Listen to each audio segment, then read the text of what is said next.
En el año 1878, el territorio de Montana se extendía como una mezcla imponente de belleza salvaje y brutalidad implacable.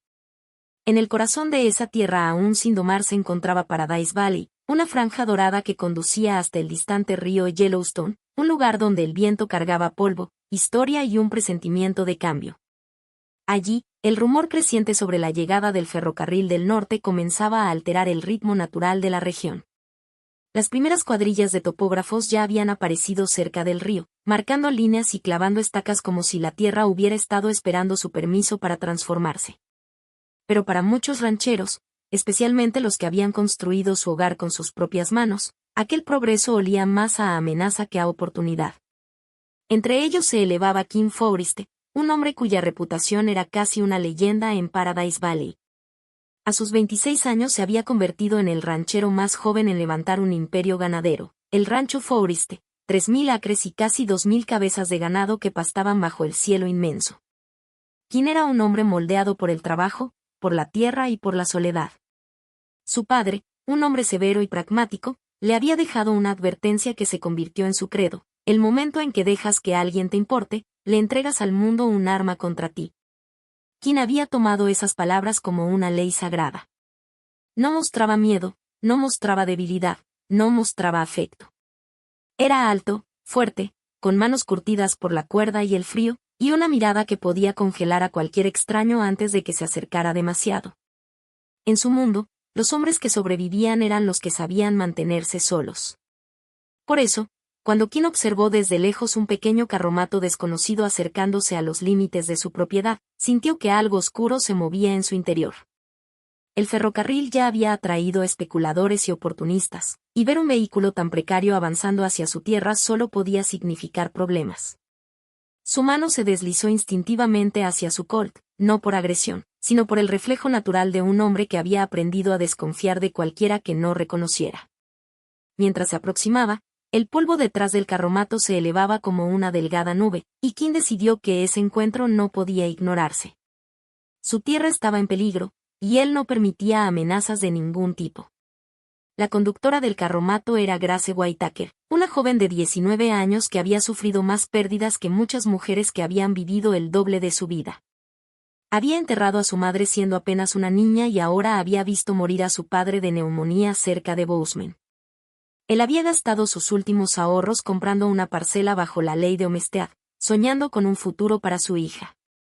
Grace, con los ojos verdes llenos de terquedad y el vestido remendado que contaba su historia sin palabras, llevaba el título de propiedad en su bolsillo como si fuera un escudo. La oficina de tierras nunca le mencionó que su reclamo colindaba con el poderoso Rancho Forrest, ni que ese hombre era conocido por espantar a cualquiera que intentara asentarse cerca del arroyo Cedar Creek. Mientras avanzaba con las manos enrojecidas por el frío y el trabajo, escuchaba una y otra vez la frase de su padre: nunca dejes que te vean tener miedo, Gracie. El miedo es un lujo que los pobres no pueden permitirse. Esa frase era ahora su brújula. No tenía a dónde más ir. Ese pedazo de tierra era su última oportunidad para no depender de nadie, para construir algo propio. El encuentro entre ambos ocurrió cerca del límite donde el agua del Cedar Creek comenzaba a cruzar hacia el territorio del rancho. Kim, montado sobre su caballo, descendió la colina con una expresión dura, casi amenazante.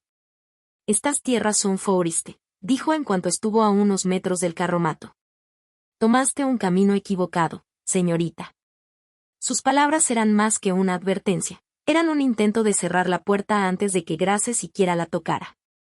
Ella, sin embargo, mantuvo la calma y sacó el documento enrollado que había protegido desde la muerte de su padre. Mi reclamo está registrado, respondió, mostrando el papel. Tengo derecho a la sección sudeste a lo largo del Cedar Creek. Kim frunció el ceño.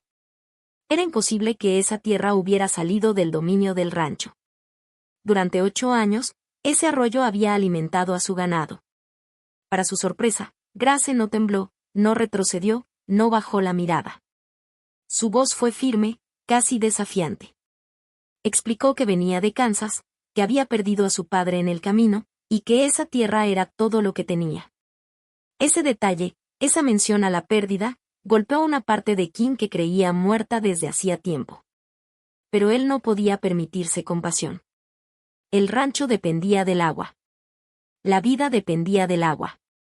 Aún así, Grace hizo algo impensable.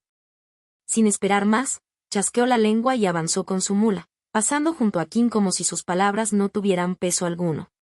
Pienso reclamar lo que es legalmente mío, y pienso hacerlo ahora, dijo sin mirarlo. Por primera vez en años, Kim se quedó sin palabras. Una sonrisa mínima, casi imperceptible, apareció en su rostro. Tenía espíritu esa muchacha. Pero estaba convencido de que no duraría hasta la primera nevada. Sin embargo, los días siguientes demostraron que Grace Whittaker era más obstinada de lo que él pensaba. Quien la observó desde lejos cuando, con manos temblorosas pero decididas, comenzó a levantar una cabaña con troncos mal cortados. La estructura era débil, peligrosa. Él sabía que no sobreviviría ni un mes al frío de Montana. Así que, bajo el pretexto de revisar las cercas, se acercó de nuevo. Cuando la vio luchar con un tronco demasiado pesado, su cuerpo reaccionó antes que su mente, dio un paso adelante y lo levantó por ella. Le señaló errores, le explicó que el techo colapsaría, que la chimenea no funcionaría, que moriría congelada. Grace lo miró con sospecha. Si quiere que me vaya, ¿por qué me ayuda? Él respondió, porque prefiero que te vayas por decisión propia, no congelada en mi puerta. Una mentira parcial, porque detrás de sus palabras comenzaba a crecer un sentimiento que él no reconocía o no quería reconocer. Le ofreció madera, piedra, vidrio y la ayuda de un trabajador del rancho, a cambio de que reconociera su derecho al agua del arroyo. Ella aceptó, pero añadió con determinación, no pienso irme. Ni en invierno ni en primavera. Este es mi hogar ahora. Y así comenzó una tregua extraña, una rutina silenciosa donde Kim visitaba la cabaña con excusas prácticas, el nivel del agua, los postes de la cerca, el jardín pobre de Grace. Y donde Grace aprendía a sobrevivir mientras, sin quererlo, ambos comenzaban a ver en el otro algo más que un vecino problemático. Con el paso de las semanas, la coexistencia forzada entre Kim y Grace comenzó a transformarse en algo que ninguno de los dos hubiera previsto. Lo que empezó como un intercambio incómodo de favores y advertencias se convirtió en una rutina silenciosa que ambos esperaban en secreto. Quien enviaba a Jenkins con madera bien cortada, herramientas o sacos de harina, siempre acompañado de instrucciones precisas. Solo déjaselo y vuelve. Pero Jenkins, viejo y sabio, regresaba cada vez con un gesto que mezclaba diversión y resignación. No sé quién es más terco, patrón, murmuraba. Kim evitaba responder, pero su silencio decía suficiente. A pesar de las mejoras, Grace trabajaba con la agresividad silenciosa de alguien que sabía que su vida dependía de ello. Quien lo notaba cada vez que la veía agachada en la pequeña huerta, intentando cultivar en un suelo pobre y seco. Ese terreno necesita estiércol si esperas que algo crezca, comentó un día, desmontando del caballo con el ceño fruncido. Grace levantó la vista llena de sudor y polvo. Entonces tráigame estiércol, respondió sin rodeos. Kim parpadeó, sorprendido por la falta de ceremonia. Lo haré, dijo simplemente. No podía recordar la última vez que alguien le había hablado sin miedo, sin cálculo.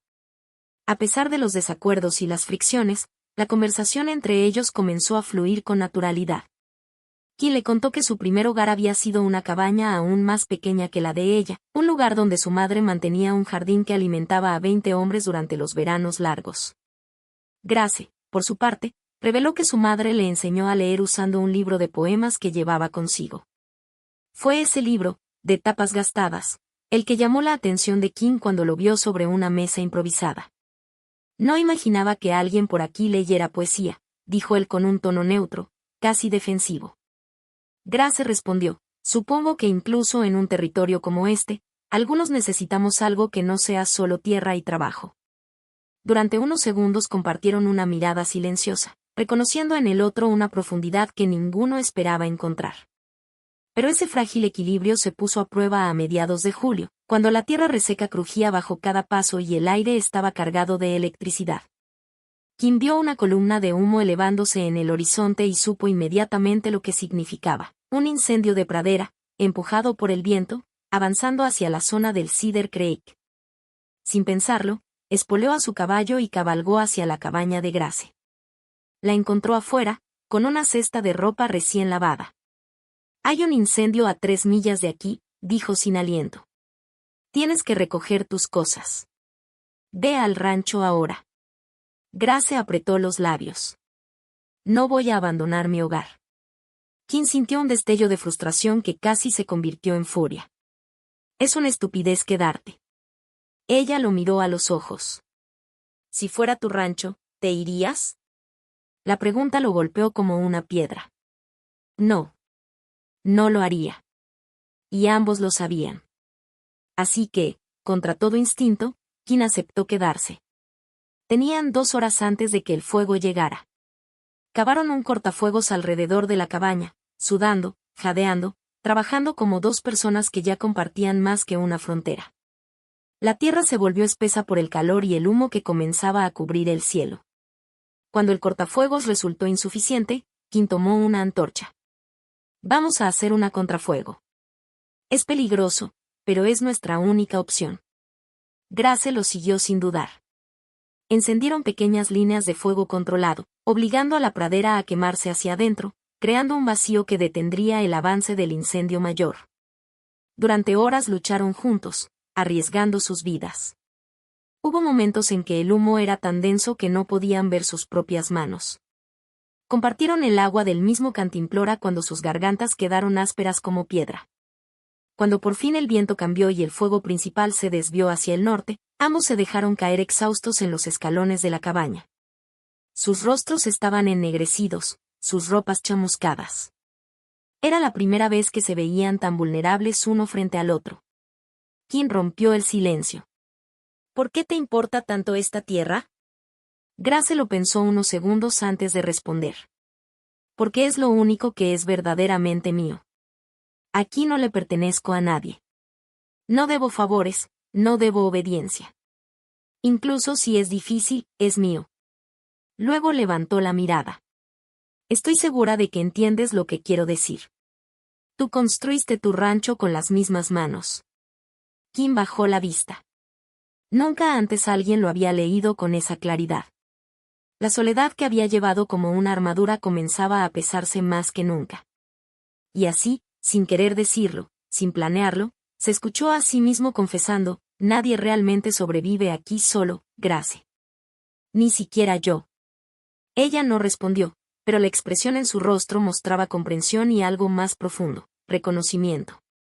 Por primera vez, ambos aceptaron que compartían la misma herida, la de vivir sin nadie.